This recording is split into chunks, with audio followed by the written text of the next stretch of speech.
Welcome back to another episode on Front Row. We have with us another eminent personality who can talk on a diverse set of topics and issues. And we have with us Mr. Reyaz Mihular, who is the managing partner of KPMG in Sri Lanka and Maldives. Welcome to the show. Thank you. Thank you. If we're looking at one lens on in terms of innovation, and given KPMG's involvement with a lot of companies locally as well as globally, how should mature organizations in Sri Lanka look at innovation through technology? Because we see a lot of a lack of framework, lack of an ecosystem, a lack of a culture. What should be in place? Yeah, Shiran, mature companies actually have greater difficulty than startups because new companies have nothing to unlearn. Mature companies often carry a lot of legacy and baggage with them, and therefore find it difficult. And this view about saying we are doing well, why do you want to fix what ain't broken, is a strong view. But we all know, as you know, Kodak had a $12 billion profit the year before it crashed. So this concept of we are okay, we can manage is a myth. And I think it is important for mature companies to understand that the future, there are two important factors that are going to drive growth in any organization. One is technology and one is people. In one where technology is concerned, there is going to be exponential growth, and the rate of change that technology will bring is going to be sometimes mind-boggling, difficult to estimate. And that's why I always say, never try to estimate how long it will take for technology to disrupt your business. The people is another issue, is a war for talent, and getting the right people in the right place is a difficult thing to do. So I think for mature companies have to clearly understand that disruption is coming.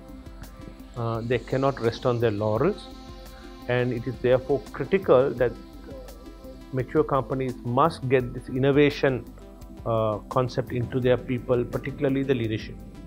There's also, I think, when you look at innovation in terms of a product, typically we look at how do we cut costs and be very competitive on price. But now there are newer concepts coming up. One is the marginal effective cost of consumption. Would you elaborate a bit about that and how that should be maybe a newer framework where we should see things through that lens? Yeah. See, traditionally, Shiran, we have always looked at the cost of production, and this concept of marginal cost of production. We talk of pricing based on marginal cost of production.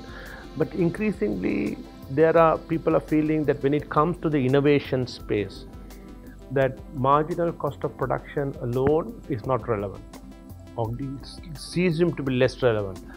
What is the new concept that I talked about, which is about marginal effective cost of consumption, actually marries two important concepts together. One is the concept of technology driving costs down, and on the other side, the value that you attach to design. Right? A simple example would be, as I said, bottle opener that you have.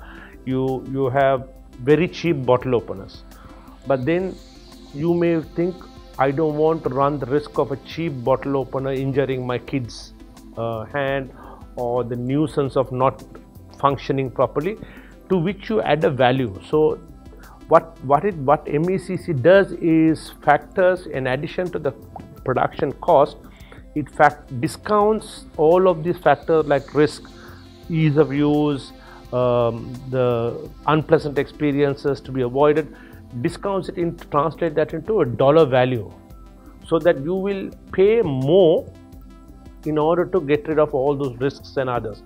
So that's the cost of MECC that they talk about. So it's not necessarily the traditional cost of driving costs down. This is the cost that people are, so which is giving people the concept of design plus technology.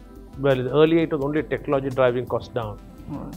And my final question, I think, is industry more closer home to you. I think on the financial industry, we're seeing a lot of changes, in particular in Sri Lanka, with the capital requirements, the changes in accounting standards, the technology that's coming in.